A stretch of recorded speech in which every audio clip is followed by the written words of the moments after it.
What's up, everybody? It's legally not a beardy, or the one that Des calls mutton chop moonshine. Producer Kyle.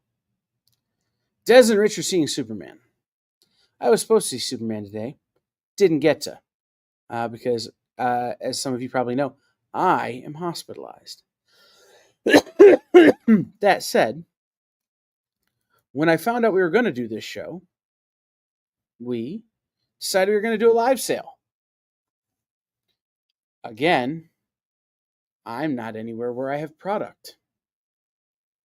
So Jay and I were trying to figure out what kind of show we're going to do. And the answer is we don't really know, because there aren't like a lot of news topics we can cover. There aren't a whole lot of things we can discuss that we haven't already discussed.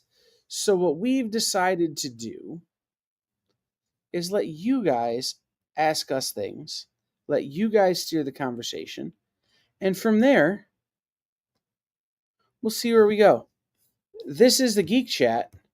We're going to talk geeky, but it's going to be a little different this week.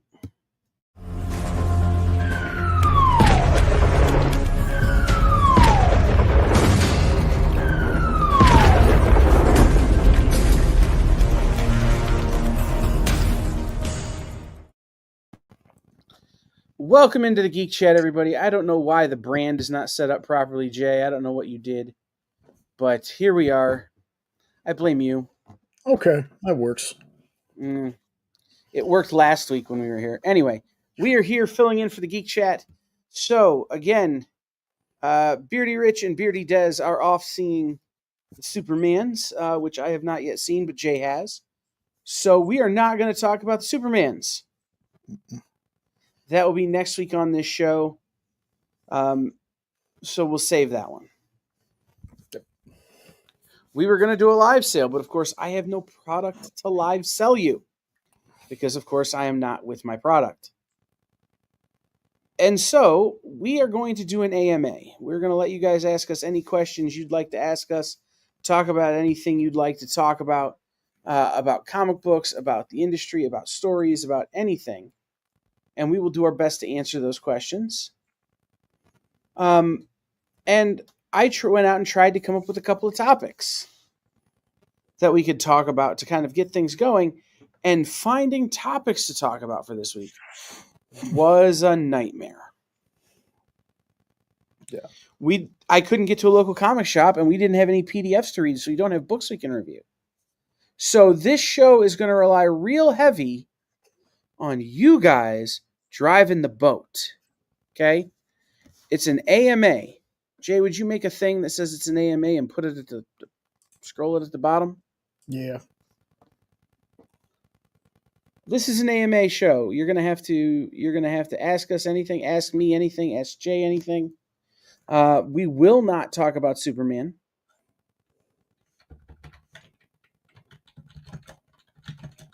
So that's the thing.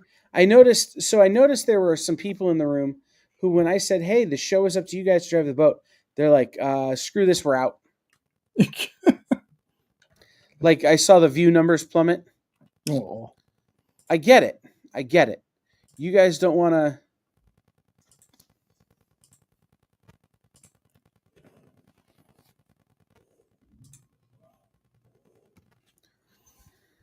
Okay, Judy. But no, I get it that, you guys having to drive the show and ask us questions and come up with topics isn't exactly the easiest. So we get it. So first question, Make Two wants to know if I have a comic shop.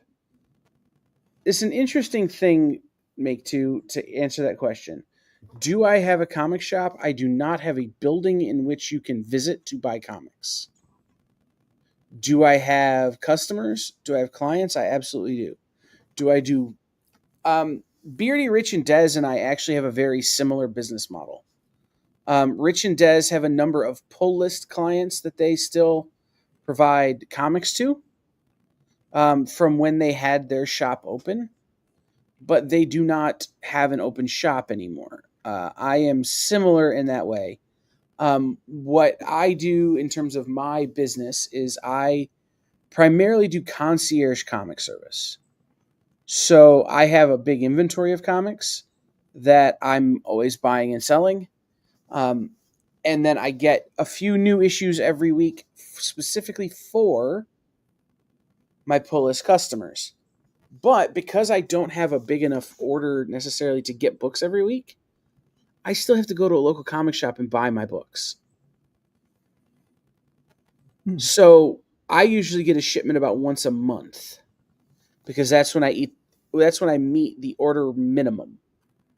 Right? All of the distributors now have a minimum number of dollars you have to order before they'll ship, right? Like if you don't order $450 worth of books, they're not going to ship you anything. Well, it usually takes me a month to build up that order. Or 2 weeks to build up that order. So I still every week go to the same local comic shop I've gone to for 30 years to buy my new issues. And then I provide the service to my customers. But my specialty is vintage.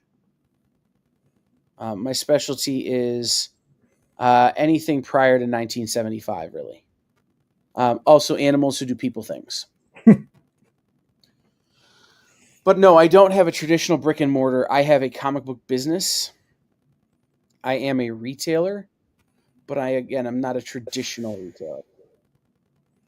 Does that answer your question, Make Two? Good. One of Good my, opening question. yeah, one of my passion projects is working with Comics Pro, who, when I had a brick and mortar store, I was a member, and I still work with Comics Pro all the time. But Comics Pro doesn't have a mechanism wherein someone like me, who is a retailer and is certainly a comics professional, can join Comics Pro because I don't have a brick and mortar. One of my passion projects is helping Comics Pro to expand their requirements for membership to include folks like myself, to include folks like Richard and Coog, that are still retailers and they're still very much comic professionals, but they're doing it in a way that is different than the tradition. So we'll see if that happens or not. Everybody else, you got to steer the boat. You got to ask questions. You can ask us anything except for Superman. Heck, you can ask us Fantastic Four questions, and we'll try and answer them. Neither of us have seen that because nobody has. So maybe we'll just make up fictional answers to that. But ask us anything. I do have one topic that I want to talk about. Okay. And it's the topic that Jay and I we kind of pitched back in. Okay. Give me a second. Let's talk about this one topic, Make Two, and then we'll come back to your question. It's a fair question. How much crossover is too much crossover, right? So right now there's a ton of product crossover between WB,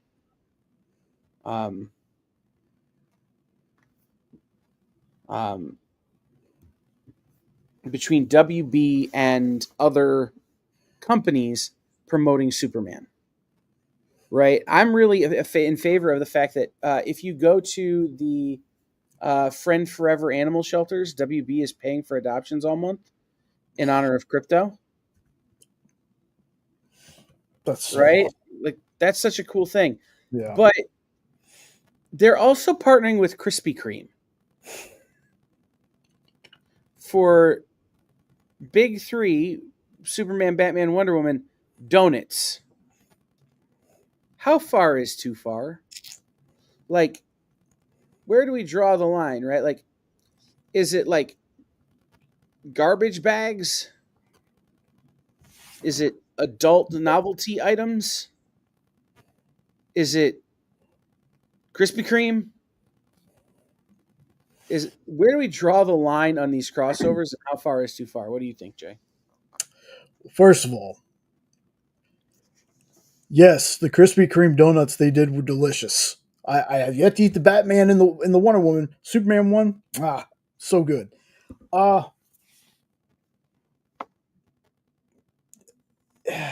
That's a tough one, man, because you gotta think how many items is Gene Simmons' stamp of approval on? Well, but see, that's the thing is like they said that Led Zeppelin wanted to be the greatest band on the planet, and Kiss wanted to be Coca-Cola. Right? Like that was always Gene's MO, right? Was to put their name as much on as much stuff as possible, because then you get paid for all of that. Right? And you get paid for all of it in perpetuity. Whereas, other bands might get an endorsement deal here or there, but it's limited. So I think comparing DC to Kiss is both apt and incorrect. It is correct and incorrect, right? Who did the art on the box? Hold on.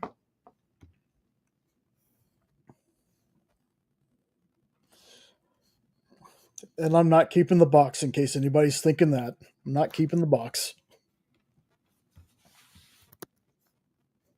I get enough garbage for my Richard Petty Cheerios box I still have.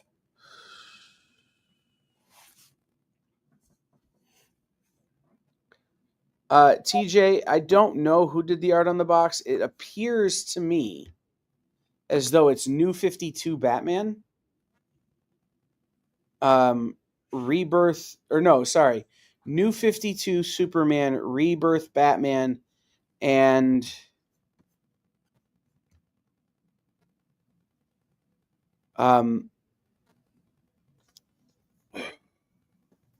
Superman looks like Rebirth to me. New 52 had the collar. that's true. So, but the thing is that that episode of The Big Bang Theory where they get super strong fighter woman, bouncy castle, legally not Wonder Woman. It looks like legally not Wonder Woman. So, I don't really have an answer for that one.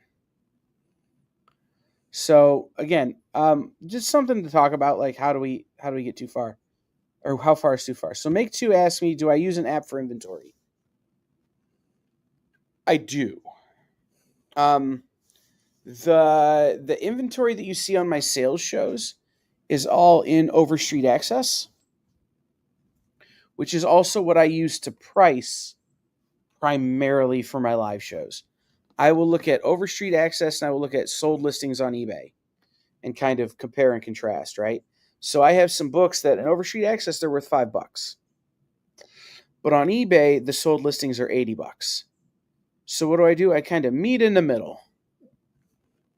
So I have that, but for my concierge business and my pull list business, I actually have two different systems. The pull list business, I have a Google form that we use that does all of that for us. I'm investigating jumping into Managed Comics for it, but I haven't yet. And then for the concierge stuff, I actually use a custom built piece of software. And what it is when a customer, so the concierge business works like this. Jay comes to me and says, I need a first print copy. I don't want a reprint or a facsimile of the race between Batman and Superman, or Flash and Superman. Mm-hmm. Okay. I put that request into my piece of software, and I put in Jay's budget, and it kicks out approximately how much that book is going to be. Right? Approximately what the value of that book is.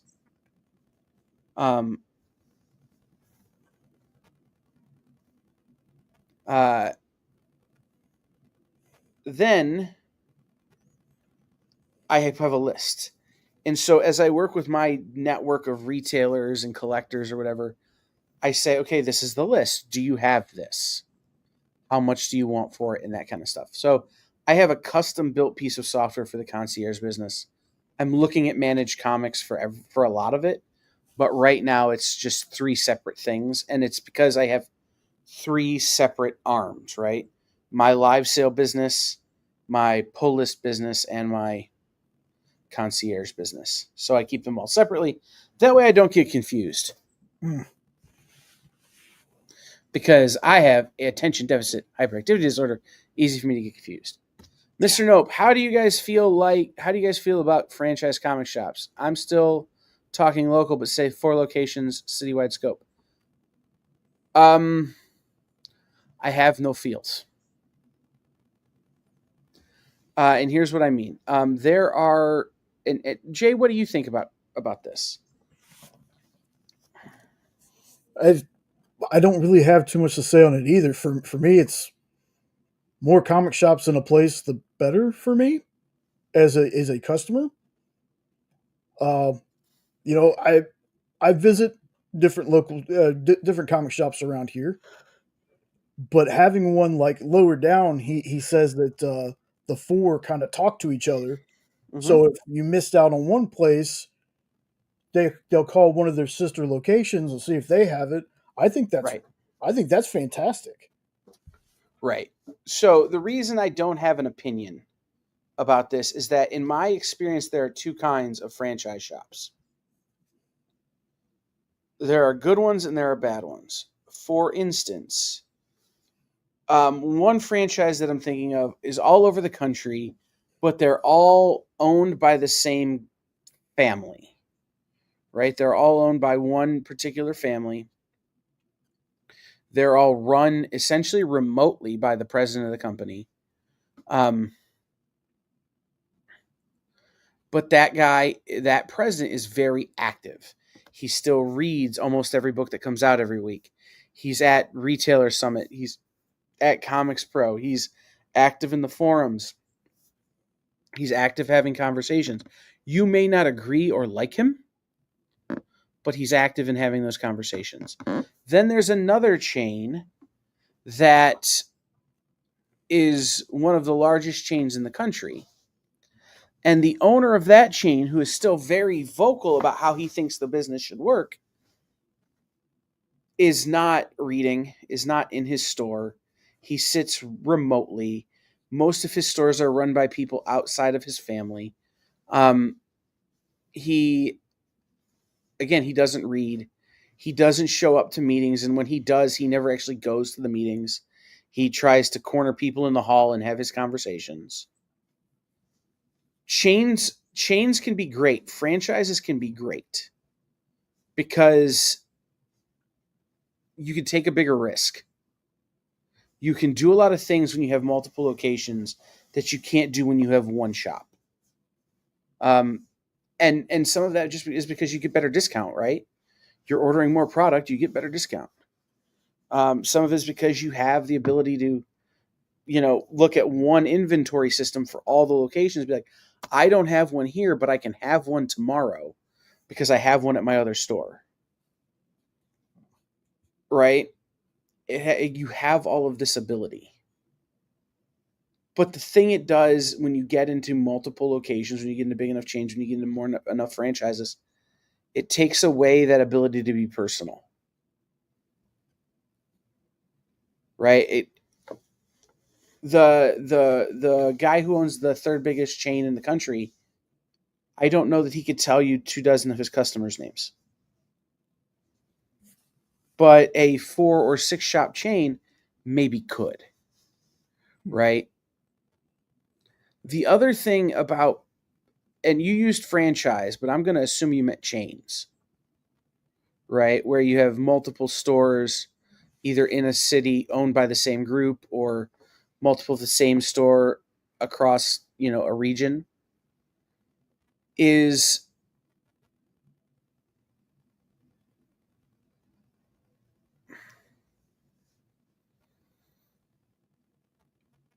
every store needs to be different. They can't all be the same, but you lose some personality, right? So I like them. I think they're good for retailers. I think they can be very good for customers, but I think they need to be handled in such a way as to still feel independent. One of the great examples I will give, and I will name this chain, is Vault of Midnight. Vault of Midnight has 4 locations across the state of Michigan. Every location is different and caters specifically to that location's clientele. The Ann Arbor store certainly has a lot more anime and manga and blind box figures than the Detroit store, which has a lot more comics and graphic novels and things like skateboards and that kind of stuff, is different from the Grand Rapids location, which is more of a like traditional clubhouse style comic shop, but they also sell Magic and Pokemon and that kind of stuff.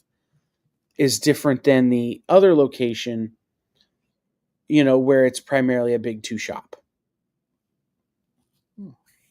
All owned by the same group, all the same store, but each one feels individual while even though it's not. Yeah, So the best way I can relate to that is I worked for a grocery chain for a very long time. That was my first job. I was there for 22 years, 23 years, something like that. You could start at one end of the road, drive straight down, and there's about 5 or 6 of us in mhm, that row. But we weren't going to sell the same items bulk wise as maybe the one down the street because the clientele was that different between which one of our stores they chose. If right, they needed a certain thing, they'd be like, okay, well, that store I know is going to have it. They'll go there. Same thing as our store might not sell something like a store that's in another part of Texas called Willis, that's like an hour away from here. They're very big on their farmland out there. So their old Yeller, just for an example, dog food bags that are 50-pound dog food bags, they would have pallet drops throughout their store because that's how much of that they would sell. But down here in the woodlands in my neck of the woods, we'd be lucky if we sold the 2 or 3 we kept on the shelf. So clientele is different. Could be the exact same store, exact same layout. Clientele is going to be different wherever you go. right. So, like I said, chains and franchises are not a bad thing. They just have to maintain individuality. And the other thing I would say is there's a way to grow that is respectful, and there's a way to grow that is disrespectful. One of the largest chains in the country became that way by growth through recession, which is to say, rather than growing their store and then finding another location and splitting their audience and finding another location, splitting their audience and what they've done is they've grown by finding out that a comic shop in a community is closing, going in, buying that comic shop's inventory for peanuts, letting the shop close, and then opening in the exact same location with the exact same inventory and a lot of the same product or a lot of the same infrastructure with their sign, their staff, their systems. And a lot of times they can make a go of it because they have enough stores to get a better rate than a single shop would. Right? Like the difference sometimes between a shop being successful and a shop being unsuccessful is sometimes 2 or 3%. So if I can save, if I'm paying 49% of cover and I can't survive, and somebody else can come along and pay 47% of cover, they may survive because that 2% adds up over time. Right? So growth like that is good. Being able to get a better discount like that is good. But if you're growing because you're capitalizing on other people's failures, that is disrespectful, in my opinion, rather than growing your audience and then being like, okay, I have to open a second location because my audience requires it.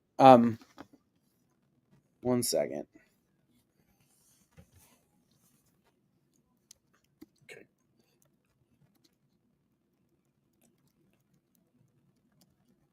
Um, Because I actually have a question on yeah. similar lines. Right. So again, it's this idea of if you're capitalizing on other people's failures to grow your business, you're a vulture. If you're and the perfect example of growth that the correct way is churches, right? A church grows and grows and grows and gets so big that it has to open a second location because people won't fit in it. Well, where does it choose to open a second location? It looks at where its people live and finds a population center of its people and opens a church there. So now instead of having to drive 20 minutes to church, you're driving 5 minutes. And now you've got two campuses of the same church in two different places, but it's more convenient for everybody.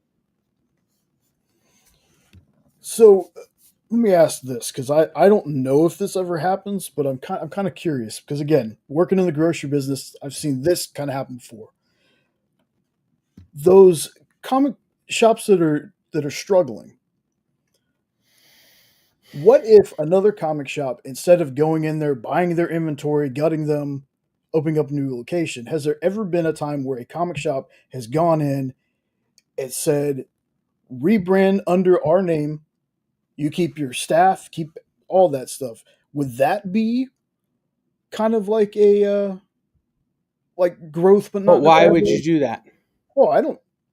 I'm just curious. That's the question, right? Like, it makes no sense just to go in and pay somebody off to have your name on their building, Okay. right? Like, it's unless you know that owner is looking to retire, or that there, you know what I mean. There's got to be an impetus. There's got to be a catalyst, in my opinion, right? Um, when I bought my store, I knew that the owner wanted to move to Japan. So the catalyst was I had left my job at the radio station. I was looking for a job. I was looking for something to do. The owner of the comic shop that I was already the general manager of wanted to move to Japan, so I bought the shop.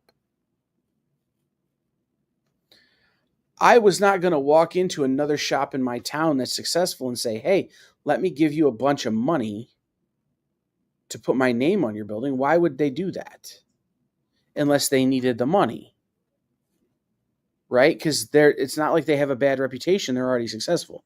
It's not like they're struggling. They're already successful. The only reason to do that would be to increase your buying power. But you could do that in other ways where everybody gets to keep their own equity. So TJ says that is something people don't understand about distributors. Selection is great, but it limits the ability to discount goods. I don't think that's necessarily true, TJ. The ability to discount is controlled by mostly mitigating factors. And what I mean by that is it costs X amount of dollars to print a comic, to make a product, right? The first one costs you 100 grand, the next one costs you $1. Right? Because the first one is all the time, R&D, research, all the art, all the advances, everything you pay to get that comic made. The second one is just the second one.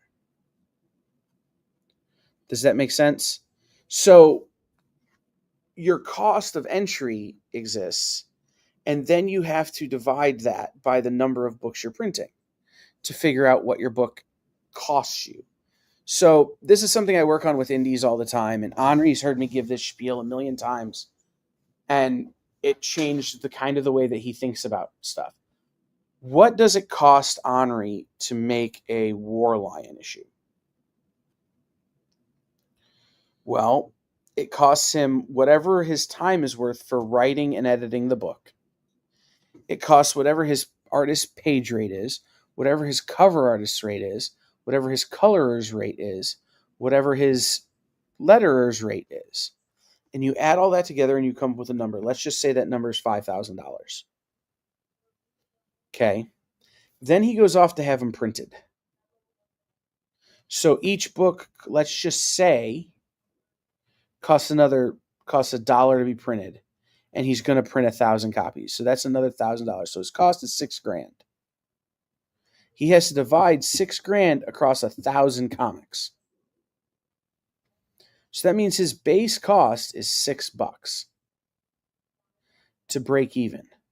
And that's not including the cost to get into conventions, the cost to travel to conventions, hotel rooms, food, all that kind of stuff.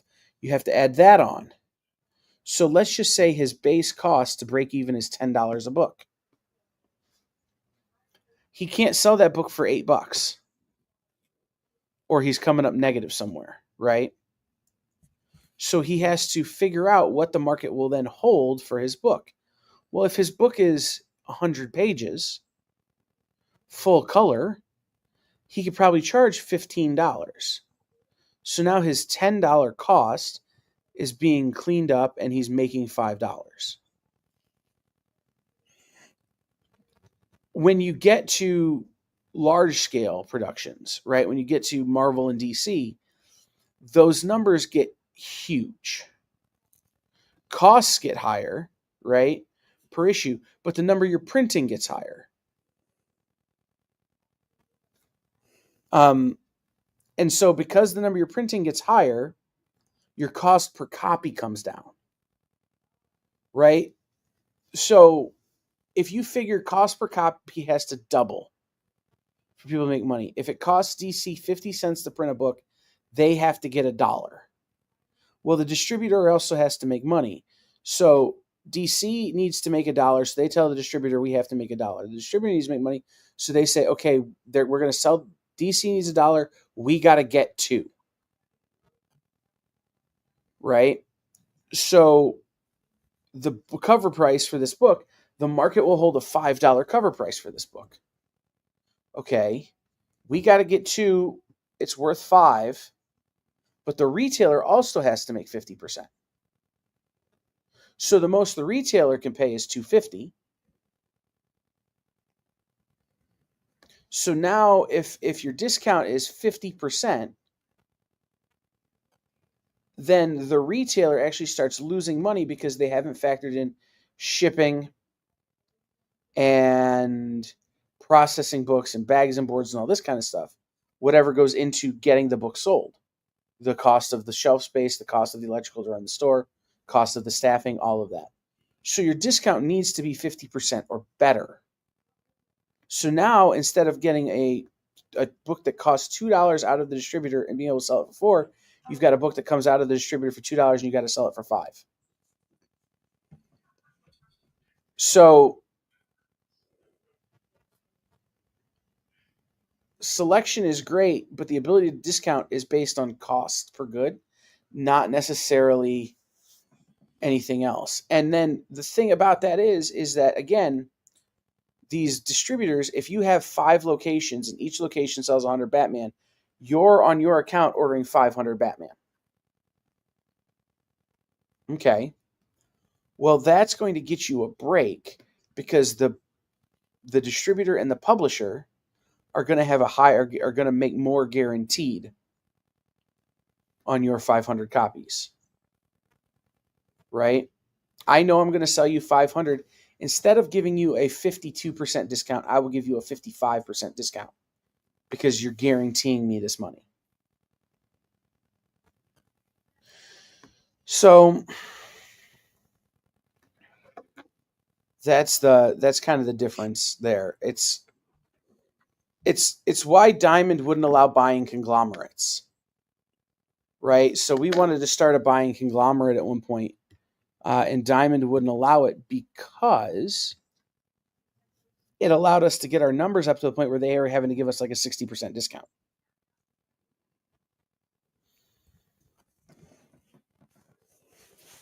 That was cutting into their profit margin too much, even for the guarantee. And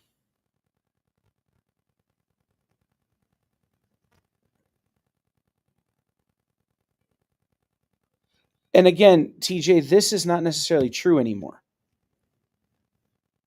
The number of distributors has nothing to do with that anymore, because each distributor is negotiating their shipping costs individually.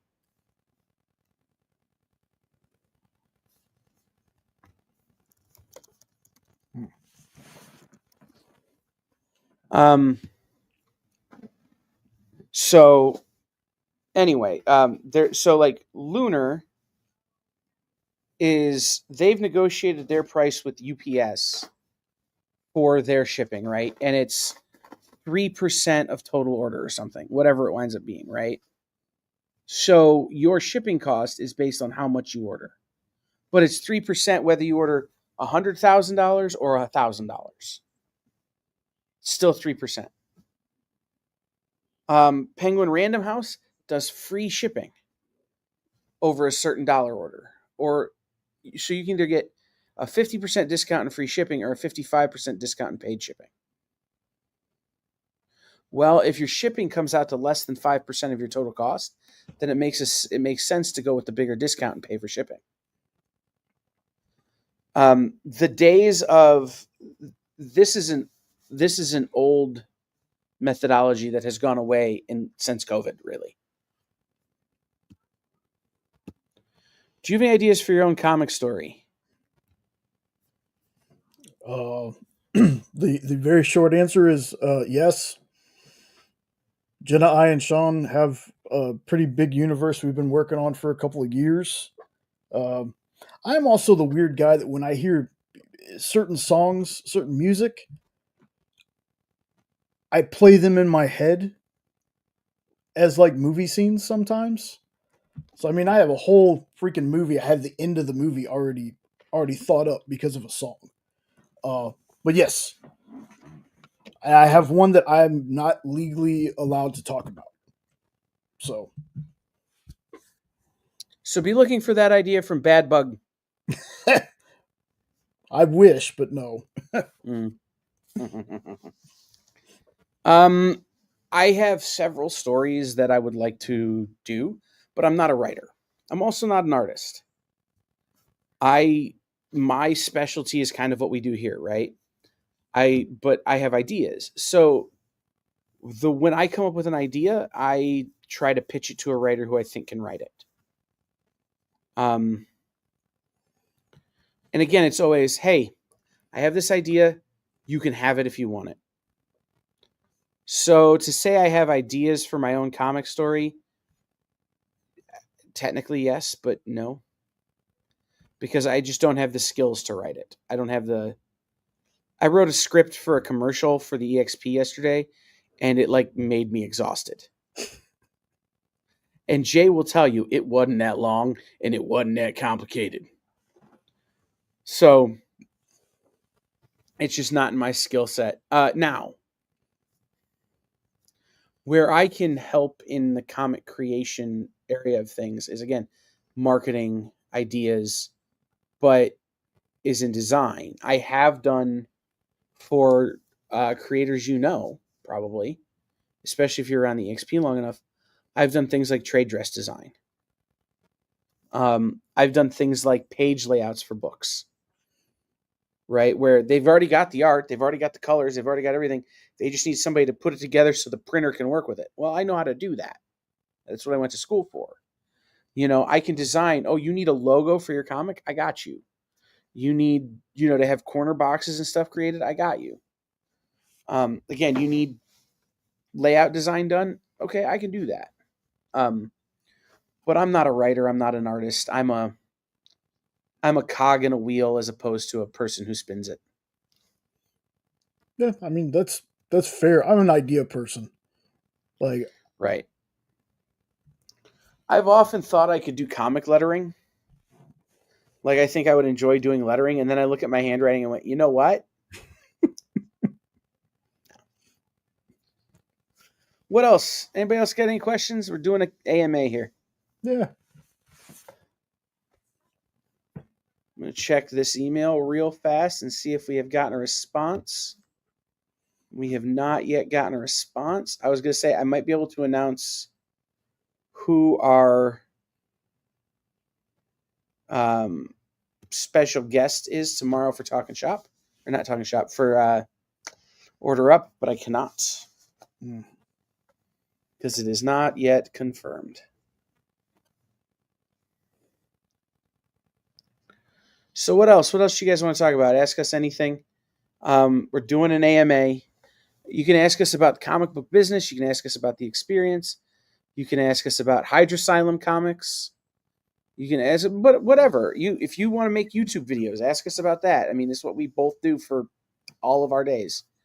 Yeah, Like neither of us have other hobbies. Uh, that's true. That's true. okay, I have other hobbies, but like even my other hobbies don't. You know, I'm here. Like guys, I'm in the hospital right now and I'm doing a live stream. Like so, Yeah. like I have no other life than doing YouTube videos. So just hit me up. Ask us anything, Jay.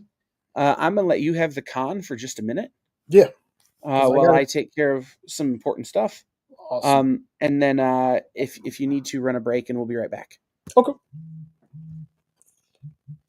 So, as it pertains to make two here, other than Superman, who is one of my favorite characters. I'm so basic, man. I love Deadpool. I've been a big Deadpool fan, since the early '90s when he came out. Before he had the fourth wall breaking and all that. But I still love him to this day. There's some characters also like Bloodshot, Ninjak from the Valiant stuff. Huge fan of Valiant. Um, like I'm really excited to see this Batman Deadpool crossover. I really am. What's the area?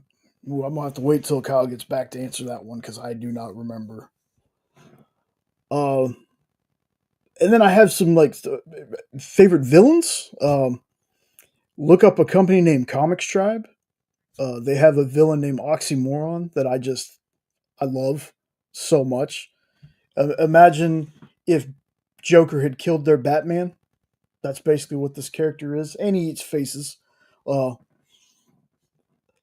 uh, Magneto has always been like on the Marvel side. Magneto has always been a favorite character of mine. Uh, Especially, there are times where he's almost got that level of is he right? He could be. Uh, yeah, I'm that guy that you would think talking to me. I've never read a comic book in my life because I love comics so much, but my memory when it comes to comics, it's very minute. Like I can remember bits and pieces of things, but you tell me, hey, what's the storyline where this happened to this character, and I got nothing for you. Like working with the people on this channel that I do and hearing them and seeing them when they're like, hey, this cover was done by this guy, and it blows my mind that people can do that. Like I'm not good at picking out artists. Like I got the easy ones. I can definitely tell you Alex Ross covers and stuff like that. But to hear them say, "Oh, well, this has this kind of energy," and I'm like, I didn't even know the first guy did it, and the fact that they can pick up on things like that, or oh, it's when Batman did this and this story, and it's this issue. It's crazy. That one I have not yet, TJ, the Galaxy Rangers. It is on a list. I'm still making my way through the Ruby Spears Superman stuff, which I love. The minute I realized that, yeah, the minute that I realized that Lex Luthor is done by the same guy who did Quackerjack in Darkwing Duck, I was hooked. Like I love that so much. But that is on the list. I have ever growing lists. I have notebooks everywhere. I am not organized in that part of the department because I will write one thing in one notebook and then pick up a different notebook and write something else in there. So my notes are kind of just like my brain all over the place. But that is on my list of stuff to watch. Um, Really good pull on that Ruby Spears Superman, by the way. I had forgotten about that. Like I had seen it before, but I had forgotten about it. So when you talked about it, I was like, it sounds familiar, but I don't think I've ever seen it. I have, but it was so long ago I had forgotten about it. So very awesome. Let's see. Like, and I know Cal said, if I have to run a break, but I want to ask y'all a question as well, and make too. I hope that answered you, man. In my roundabout babbling Jay kind of way, I hope I answered that for you. Um, what's one of the wildest movie theories y'all have ever heard? Uh, the reason I asked this is 'cause I remember not too long ago, well, maybe kind of long ago, that somebody said during one of the Avengers movies that they knew for a fact, they heard it from somebody working on the movie, that Silver Surfer was going to show up. Like, what's kind of the wildest story or rumor you've heard about a movie? You have the very classic Wizard of Oz with the Munchkin in the back, and that ended up not being true. Uh, you have, the X Men were actually going to show up in a movie like 3 years ago. Things like that. Like, what's the weirdest movie rumor you've heard that ended up not being true? What's the wildest one you heard that ended up being true? Like when we had those that Sony leak a long time ago, there was that they were going to cross over Men in Black and 21 Jump Street or something like that. The weirdest one that wound up not being true was that Taylor Swift was going to play Dazzler. The weirdest one that hasn't wound up not being true yet, that will be not true, is that Sabrina Carpenter is going to play Dazzler. it's all it's Dazzler. I can't. Why is Dazzler all of a sudden? Oh, nope, that's a good one. Let me highlight that one. Yes, yes, 100%, 100%. And my whole thing has always been they always talked about the MCU before they scrapped that part of the TV side. You know, everything, it's all connected with Agents of Shield. The first or second episode, they got Samuel L. Jackson to cameo in the show. So here I'm thinking, wow, they're 100% they are going to do this. But then you get, well, mentions of things that aren't exactly named what they should be named. Like the Netflix, instead of the Battle of New York, they called it like the event. They made mention of things. But I was really hoping, I was like, hey, these characters fall under you. Maybe they're going to start being in movies, maybe just even a single shot of the street level folks like Daredevil, seeing something happening during, you know, Endgame or Infinity War. Anna Taylor Joy as Black Cat in the new. I still look. I'm gonna be that guy. We hear her name a lot, but Sydney Sweeney, I her being her getting some kind of supposed, because I don't know. I don't know because I haven't watched Madam Web. I know I keep getting told not to watch it, but I got to you know I got to form my own opinion on things, folks. Uh, that she needs a little retribution, you know, for being in that movie. Uh, I thought she was. Here's the thing about the New Mutants movie. I've had this weird feeling, this weird thought a lot of the times when it came to that stuff that was non MCU. Uh, and that was, if it wasn't directly connected to MCU, I don't think people gave it a fair shot. Now, the New Mutants suffered from, I think it was like released a year or two after it had actually been done. I liked the movie. I thought the movie was fine. We had a good time watching it. But again, it wasn't directly connected to MCU, and I don't think people gave it a fair shot because of that. So, did you like the Hell Rider on Agents on Netflix Agents show? Hell Rider.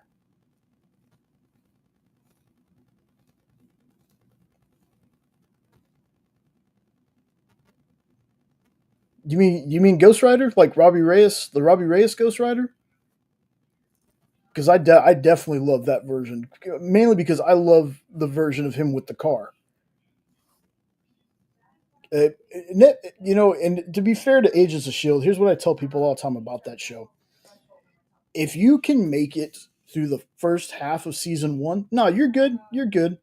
Um, if you can make it through the first half of season one, Agents of Shield, That's when it really picks up. Part of the problem with that was they wanted to tie it into one of the best Marvel movies, in my opinion, Captain America, uh, Winter Soldier. I think Winter Soldier is one of the best Marvel movies they've ever done. I know. Um, but since there were delays, they kept having to they had to push the episode back and they had to take a break. And I was like, man, you're halfway through your first season.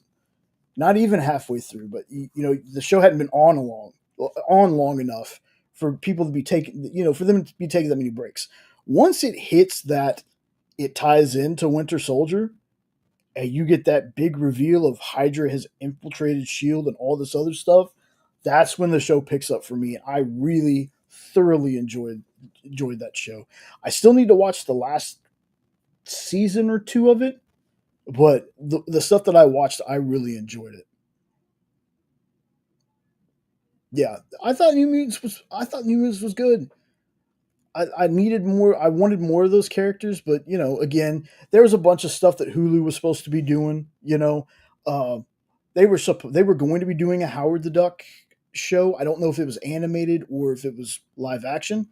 They did do like some stuff like Hit Monkey, which I'd never heard about before. Uh, they had the Modoc show with Patton Oswalt voicing Modoc. They were going to be doing a Hellrider. See, I make to understand how that gets confusing. A Ghost Rider show that ended up being scrapped. The last thing they had was Hellstrom. Now, I've heard people talk about Hellstrom. I had no idea what Hellstrom was. Had never heard of them ever before. That being said, because I didn't know anything about that, Jen and I enjoyed that first season, and it was only one season. It canceled. It got canceled before the season even dropped, I think. Um, yeah, but see that, and that's the thing. That's the thing, TJ, that gets me about this stuff is the not having. Like, I remember way back in the day, and I know many of you do. I remember back in the day when movies weren't really connected. Superhero movies had no connection. Like, you didn't hear about any other superheroes in movies back then. And I think once we started getting into this connected universe stuff, but then you have Marvel, who their characters I think are owned by three or four separate entities.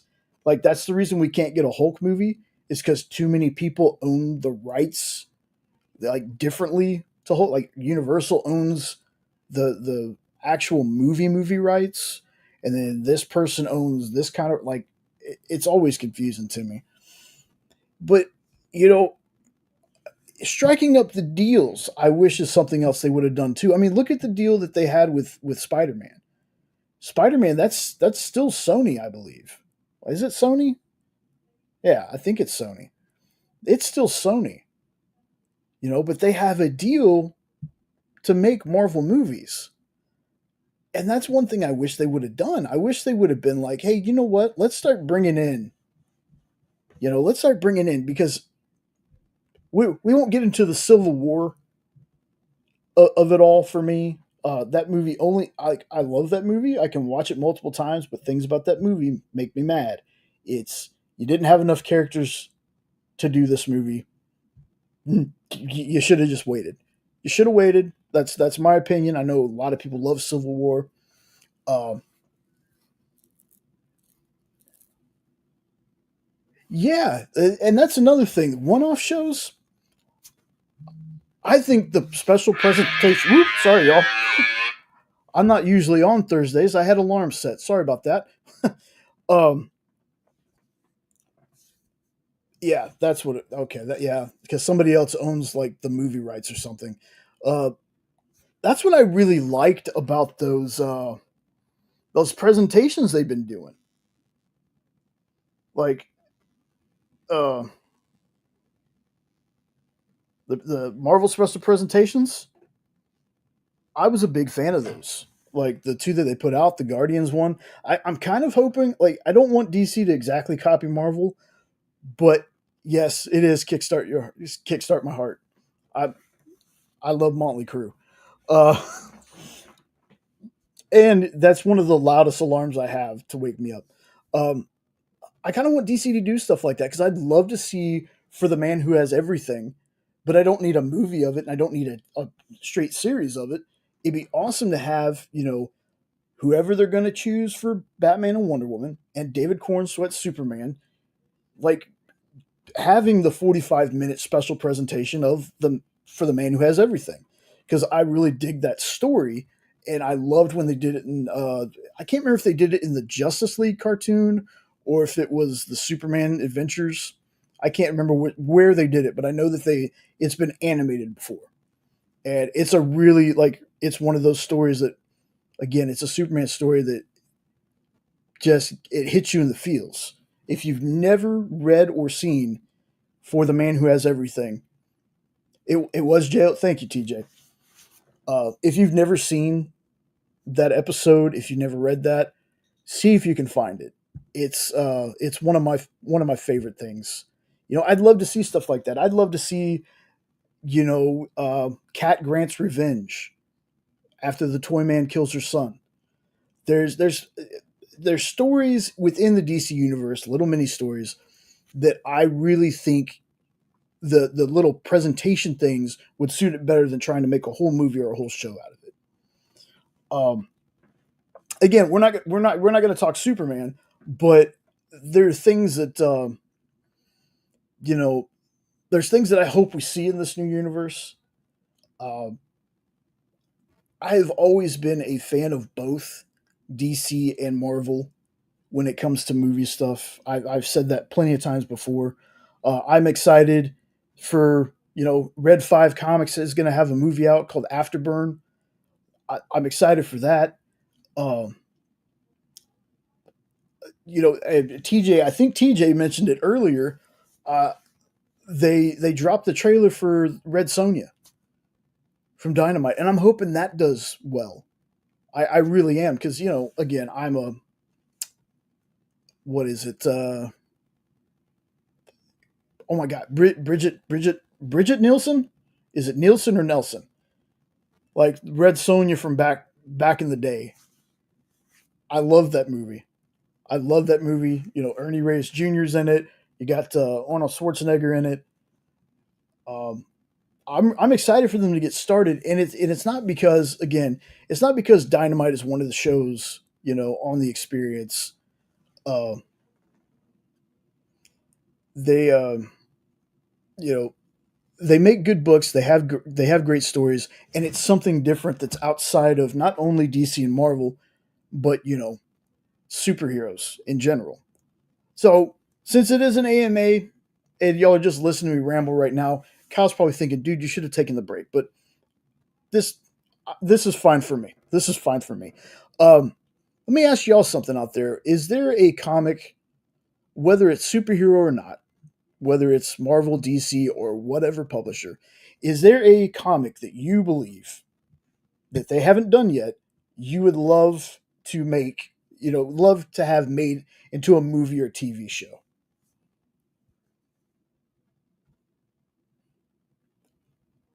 Nielsen. Okay. I'm interested because I know that some of you out there, you probably don't read just superhero comics. There's probably, so horror comics or sci-fi comics or something like that. Is there anything out there that you think it'd be make would make a great live action something? Micronauts. That's something I need to add to my list, man. I keep hearing people talk about Micronauts, and again, it's just I haven't read everything, but see, random place. Gonna write Micronauts on my list here.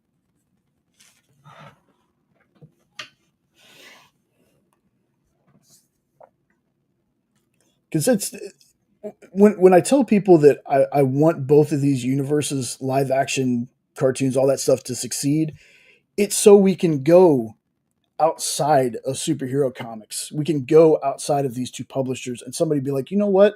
Marvel and DC are doing this thing right now. It's working out great for them.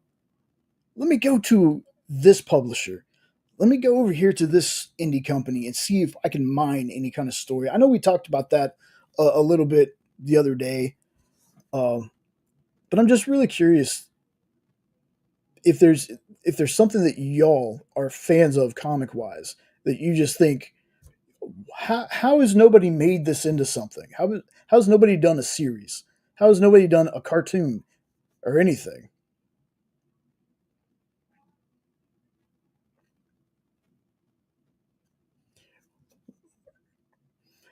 And I still haven't watched that Unknown. I was one of those people that I was excited by the trailer. I haven't seen it yet. I know I heard. Oh, you're good, man. I can babble. I don't want to take a break. I just want to babble. Um, I thought it looked cool. I Hate Fairyland would be tremendous. Tremendous. Nope. That's a good one. That is a good one. Um, I thought it looked cool. I thought it looked a little updated, but then I saw the trailer for the Hellboy the Crooked Man, and I thought for once I did a negative. I don't usually do negative things when I do reactions to things. That one I was negative on. I can admit that. It just didn't look very good to me. But again, I haven't watched it. I haven't watched it, so I need to watch The Crooked Man. I need to watch The Crow. I was a big fan of the Brandon Lee one. That was one of those. Yeah, I heard it was. I heard it was. The Crow was one of those though that, like a lot of stuff when I was younger, I didn't realize it was a comic. I I I didn't know there was a comic.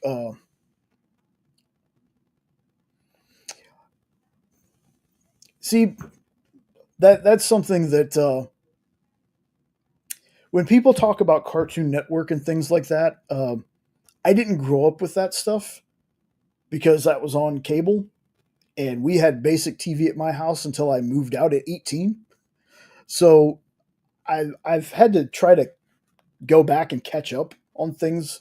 You know, my wife watches Courage the Cowardly Dog at night. Had never seen it, knew nothing about it. I knew about things like Rugrats, and Doug, and things like that. But I myself never got a shot to watch them.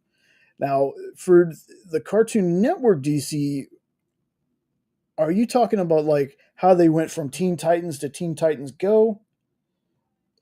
Because I liked the Teen Titans cartoon. Go was a little, I was kind of hit or miss on. Or you're probably talking about something completely different. I did really like Young Justice. I don't know if that was a Cartoon Network thing or not, but Young Justice was really good. Um, Man, nope. Now you got me wanting a I Hate Fairyland cartoon, man. Guys, it broke the hospital. As Kyle does. Yeah. So I'll be back in just a minute, but I'll let Jay keep ranting about not knowing Brigitte Nielsen or Brigitte whatever he's Nielsen. still talking. Yeah. Yes, it's always the last name I get confused on. Nielsen.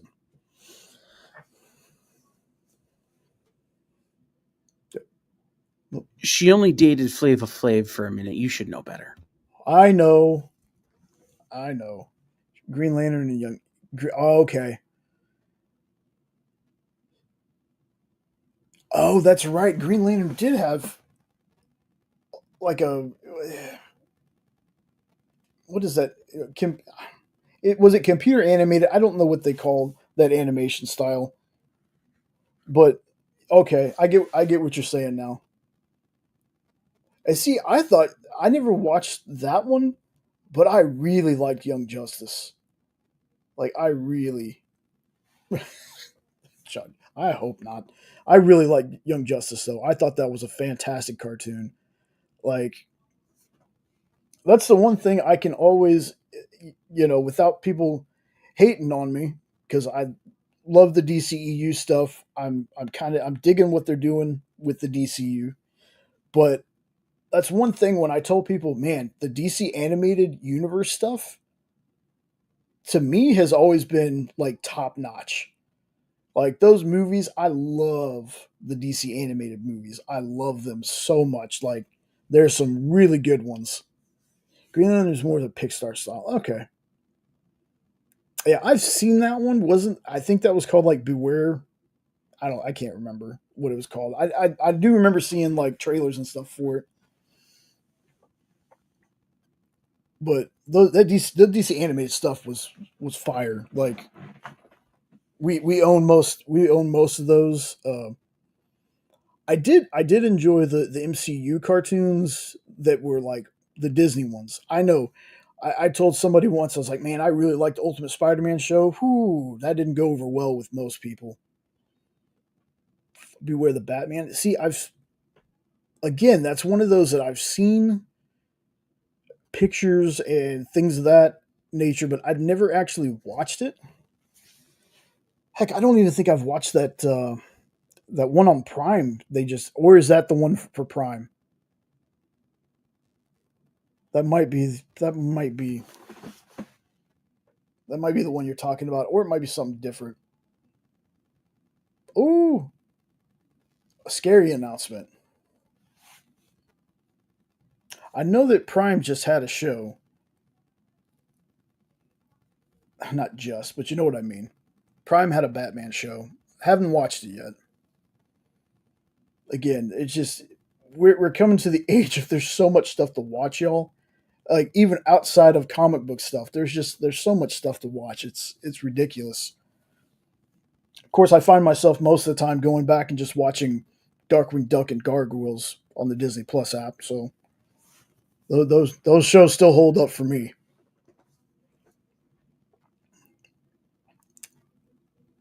But anyway, yeah, I'm excited for things to come. We got Fantastic Four coming up next. Hopefully that does well. Like I said, I was a person that liked all the. Oh, okay. Mm. I was a person that liked stuff that was happening before. I'll be excited what's coming. What's coming now.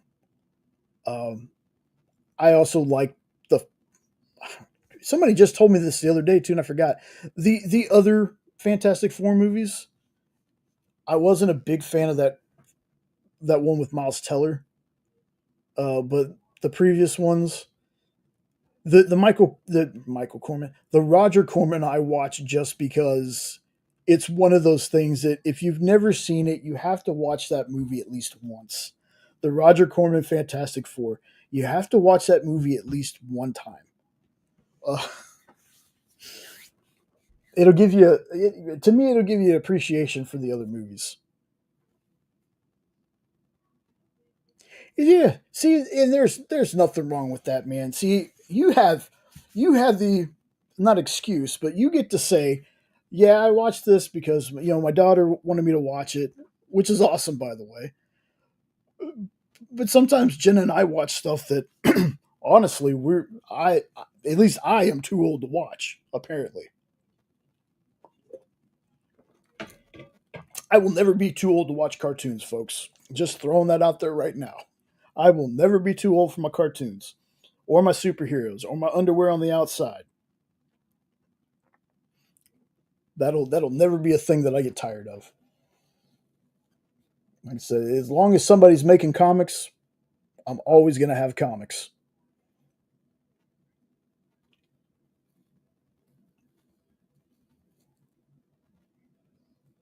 It, I don't think it was. I don't think it was. Not horrible is a good way to explain that. And then you had the guy that was playing Johnny. Um, I remember his name is Jay something. His name is Jay as well. Um, I remember him being in those Disney movies, the Disney live action movies. Um, Kind of like what was it called? Not Quite Human. About Alan Thicke created an android teenager and passed him off as his son. I love those movies. I think it also had Robin Lively in it. But I used to watch stuff like that all the time. Just those random Disney movies they had. The truth about Robin Thicke finally revealed. That's a good one. That is a good one because it took me till after he came out as I think when he first started his music career, he did some song to a fifth of Beethoven, and he was just called Thick, and he had like long hair, like it was crazy. Took me a while before I was like, let me get on the Google real quick because there's not too many people with that kind of last name, and I was like, oh wow, that's Alan Thicke's son. That's crazy to me.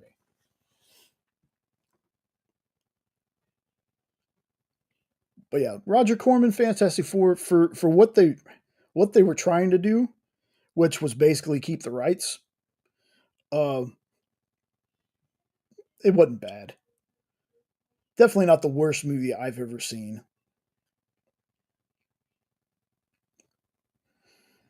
Yeah, here's the thing, Meg too, and I'll tell you this, man. I have never really cared if people didn't like stuff that I liked. Never. Like it's been a thing my entire life. I usually like the stuff that people don't like, and that's kind of hipster of me to say. But did you ever see Thick of the Night? I don't know if that's a real thing, and if it's a real thing, I don't think I want to. But again, it's like, you shouldn't watch that because I don't like that. I've never been that person. If I find something interesting, I like something. It's just like music. There's a bunch of music I like that is like, why would you listen to that? I was like, I don't know. There's something about good beat, good lyrics. If a song can make me feel a certain way, I like it. I listen to Selena Gomez. Don't bother me. She puts out a good song. I'm going to listen to it. Nickelback, don't care. They put out a banger. I'm going to listen to it. I feel the same way about comics and TV shows. There are comics that I like from my friends in the industry that other people are like, yeah, it wasn't for me. I was like, well, that's cool, just more for me. Alan Thicke, oh my goodness, I did not know Alan Thicke had a talk show.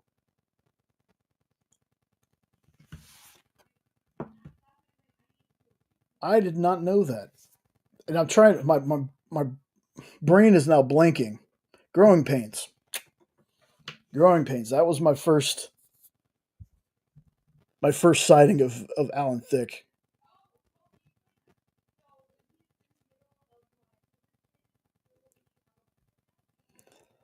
Well,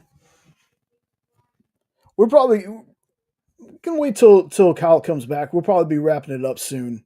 Uh, I like doing stuff like this with y'all. Sometimes I like when there's not a topic and I just talk because there's a lot of times I don't talk very much. So once I get going, I can kind of let a lot of stuff out. There we go. There's Kyle. Well, we're waiting for the beeping to clear. We're going to make sure there's no beeping. Money. Thank you very much. I'm back. Okay. No, you're fine. If you could just close the door, that'd be great. Thank you.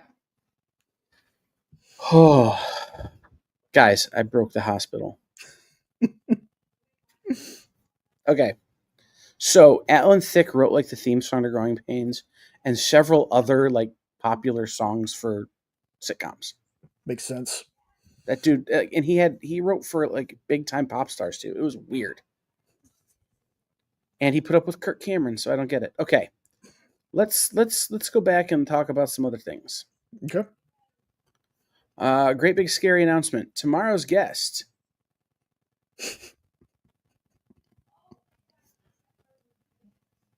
The hospital. Tomorrow's guest on Talking Shop, or not Talking Shop, on Order Up with Matthias and I, will be the legendary Ann Nesenti. Ann Nesenti, who is the legend, who wrote she served 4 years as the editor of Uncanny X-Men and New Mutants during the Chris Claremont run, Okay. as well as her run as the writer of Daredevil, which was illustrated by Romita Jr. She created Longshot, Mojo, Spiral, Blackheart, and Typhoid Mary. Wow. Yes. She was the one who made Daredevil a drunk. And now she is writing EC. Ooh. Yes, she will be. She is one of the writers on the new EC Cruel Universe story. So, Ann Nesenti will be joining us, the only person to ever make Chris Claremont sit down and shut up. So, that's a big. That's why I say big scary announcement. Because like it's a horror book, and Anne is, I say a legend. Okay, I'm gonna have to tell Triple you B to guys, make sure to catch the rewind on that because he loves long shot. mhm. You guys covered a lot of ground while I was gone. I Holy just crap! I just ramble. No, I hear you. So the last question I saw was TJ asking, "What's the area that this announcement Miss Jen mentioned?" Uh, in the words of the great river song from Doctor Who, spoilers. Basically, I can't tell you, TJ, specifically the answer to that, because the basically a 24-hour, but it's going to wind up being like an 18-hour lead was promised to a certain um, news website. They got their lead starting about. I can tell you if you give me just a second.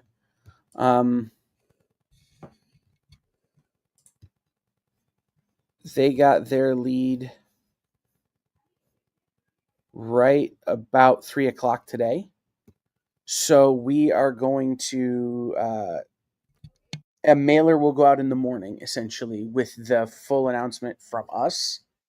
Then they will be able to post their they will post their story as well, um, probably in the morning. So I can't tell you in what area it is referring to, what it is regarding, but it does have. I did do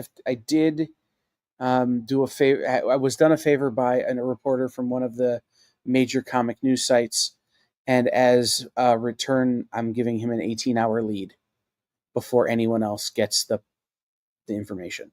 So they'll have a story up, and everyone will have to go to school off their story before they so much as get the email from me. That's all I can tell you. But it will be. It is relevant to. Yes, it is the beat. It's definitely not. Uh, it's definitely not anybody other than the beat. I'll just say my friend Javier is a writer at the beat. Um, Javi helped me out with something a few weeks ago, and in exchange, he gets an 18-hour head start on this story. And it's not like, yeah, hashtag geek chat. Thanks, Alan. Um, especially since how we're not doing a giveaway tonight. But no, the beat is helping us with this. It's not. It's a great announcement. It's a big announcement for us. It is something that I personally have been working for the better part of 2 months on. And it is the key to unlock a lot of the big greater branded changes that we're trying to bring to the EXP. This particular announcement, paired with like the little announcement I did today of the new logo, paired with some very long meetings I had with Jay and Danny and Jen and Nick and Ford last night, paired with a long meeting I had on Tuesday morning with Prana Direct Market Solutions and Adam Freeman, paired with, paired with, all comes to sort of a direction that I'm really proud we're going, and I'm really happy we're going. But it also means, and because we're an hour and 20 minutes into the show, and it's 9:50 at night, I'll say it. It also means I have to work really hard not to fuck it up. So I'm not gonna. I'd love to tell you. I really would. Yeah. But I cannot. Um, let's just. Should I give them a small hint, Jay? It's very small. Jay and I will probably die. That's fair. It's fair. Or should the hint be that I'm definitely going to have to bring back JD to pull this off? Probably. The EXP is not releasing the truth behind the Kennedy assassination. We are, however, releasing the truth behind which cryptid would be most fun to go to Comic-Con with. The truth is out there, and the answer is, of course, Mothman. Yeah. Yeah, because his eyes, he could just, when you go to negotiate for those big expensive books, he'll just stare the guy in the eyes, and then you get your deals. Yeah. That's smart. You think I haven't spent a lot of hours thinking about which cryptid I would take to Comic-Con? Oh, You I know wrong. you have. I know you have. I can feel that IV now. Wow. Okay. We're good. So we've got about 3 minutes. So, one last question. Any last questions I will answer that I can answer quickly?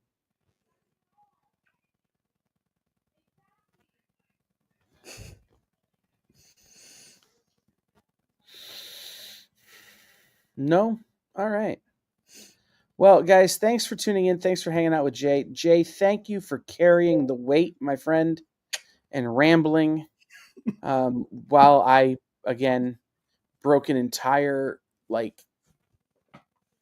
IV machine and several other pieces of the hospital just while sitting here waiting, not actually touching anything. I appreciate that, guys. I appreciate you being here. Dez and Rich will be back next week with their thoughts on Supermans. I will be back tomorrow morning with Matthias for Ann Nesenti.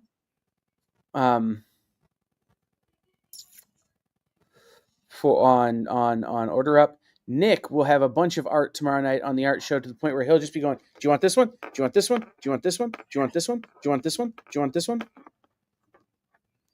And then Nancy tomorrow night. Nancy and Dawn will be doing what Nancy and Dawn do, which is having killer comics. So, depending on my prognosis, which is a word I hate using, depending on when they let me out of this prison, I no, I'm kidding. Actually, they treat me very well here. Anyway, depending on when I get out of here, will determine whether or not there is a show Sunday night. I would like to do a show Sunday night, but I do not know. Basically, just in the last minute here, Mr. Nope, I appreciate you hoping that I get better soon. I appreciate all the well wishes everybody's given me. At this point, it's a formality. I'm here because we're waiting on paperwork. We're waiting on test results. We're waiting on certain things. How long it will take me to get better is a very big unknown. I may be under the weather for quite a while, but it's not going to slow me down. I should be able to walk again starting hopefully the next couple of days. Should be able to get around, go back to the office, do those kind of things. But I may be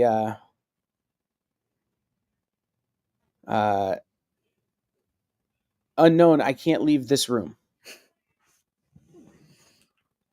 But I have cable, so figure that out. Anyway, no, just know I may be dealing with this for a long time, but it won't affect the EXP in any way.